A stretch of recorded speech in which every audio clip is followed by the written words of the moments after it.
pessoal, beleza? Chegou a hora do nosso Histórias do Brasileirão relativa à segunda rodada do Campeonato Brasileiro. E a gente já começa com a maior polêmica da história da competição, a Copa União de 1987.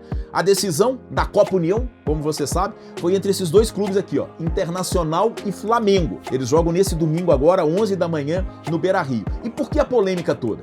Porque eles decidiram a Copa União. Nas semifinais passaram por Cruzeiro e Atlético, que eram favoritos, sim, conquistaram a vaga dentro do Mineirão. O Cruzeiro precisava só vencer o Inter, perdeu por 1-0. O Atlético precisava só vencer o Flamengo, perdeu por 3-2. Os mineiros ficaram de fora da final. Internacional e Flamengo foram para a decisão. 1-1 no Beira-Rio, 1-0 para o Flamengo, gol do Bebeto no Maracanã, Flamengo campeão da Copa União. Só que o que o regulamento previa? Que haveria um cruzamento entre os times da Copa União, o módulo verde, e os do módulo amarelo. E os vencedores do módulo amarelo foram o Sport Recife e Guarani. Só que Flamengo e Internacional se recusaram a esse cruzamento, que fez a CBF. Fez 2 jogos entre Sport e Guarani, o Sport ficou com a taça, foi declarado campeão brasileiro, o Flamengo recorreu e a coisa virou uma batalha jurídica até na justiça comum. Em 2011 a CBF tentou até resolver, proclamando os 2 campeões, não aceitaram. Em 2018 o STF declarou: o Sport é o legítimo campeão brasileiro de 1987. Isso foi em 2018, tá? Olha o tempo que essa batalha se arrastou. O que acontece? Eu tenho aqui o consagrado no gramado. Na minha opinião, é o maior almanaque de clube que a gente tem no Brasil, de um craque chamado Roberto Assaf, um dos maiores pesquisadores que nós temos. Olha só que interessante o que ele diz sobre esse título flamenguista. O Flamengo conquistou o Campeonato Brasileiro de 1987, organizado pelo Clube dos 13, que é a Copa União, não pela CBF. Foram 19 jogos com 9 vitórias, 6 empates e 4 derrotas, 22 gols a favor e 15 gols contra. Claro que é um título importantíssimo. Oficialmente, o Campeonato Brasileiro é do Sport de 1987. Lembrando que Sport e Guarani representaram o Brasil na Copa Libertadores de 1988. Então a gente vai ter um novo capítulo desse Internacional e Flamengo no domingo e é o jogo que abre esse nosso Histórias do Brasileirão.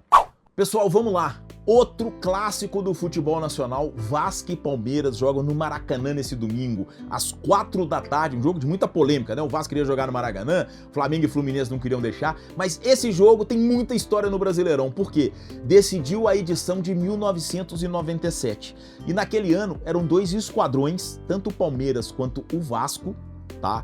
E o Vasco foi campeão com a única final do Campeonato Brasileiro, isso antes dos pontos corridos, que começaram em 2003. O Vasco é o único campeão brasileiro em finais, com 2 ou mais jogos, que conquistou o título sem fazer gol.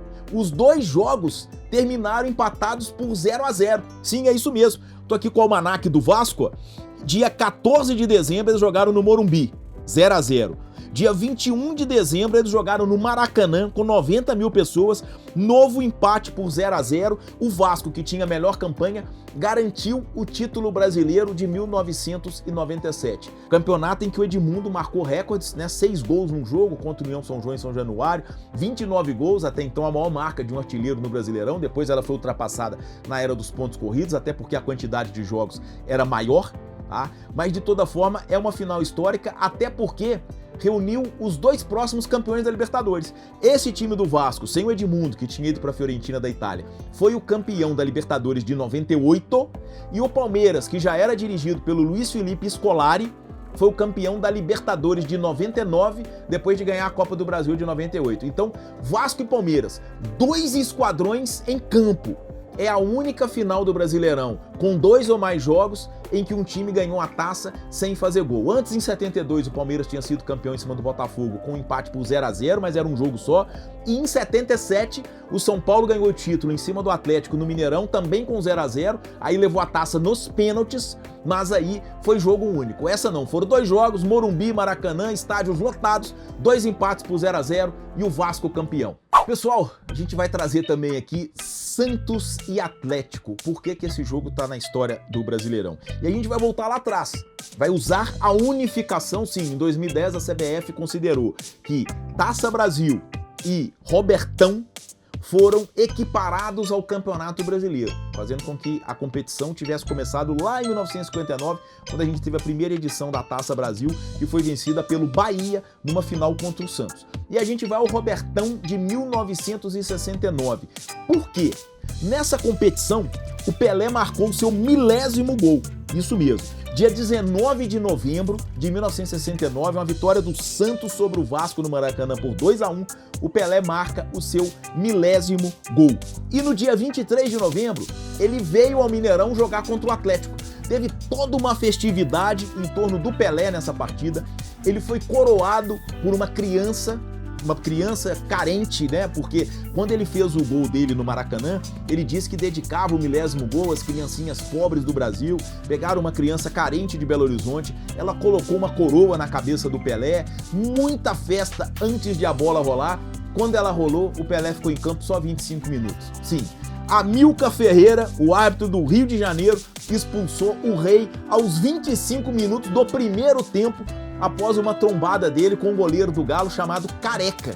Logo depois, aos 30, o Lola fez 1-0 para o Galo e aos 38, o Darinho fez 2-0, foi o placar do jogo. Então quer dizer, se o Pelé não tivesse marcado o 1000º gol contra o Vasco, poderia ter feito contra o Atlético, mas fez no Vasco, veio festejar contra o Galo, foi coroado, foi expulso e viu a torcida atleticana, que enchia o Mineirão, fazer a festa. Naquele dia foram 50.000 pessoas no estádio e o Galo levou a melhor. Depois, em 71, ainda o Santos do Pelé encontrou o Galo num dos quadrangulares semifinais do Brasileirão. O Galo ficou com a vaga num grupo que, além do Santos e do Galo, tinha o Inter e o Vasco, e a gente já falou disso na primeira rodada lá, sobre o Atlético e Vasco. O Atlético levou a melhor sobre o Santos, ganhando também no Mineirão, e essa vitória foi fundamental e assim garantiu a vaga do grupo no triangular decisivo do Campeonato Brasileiro.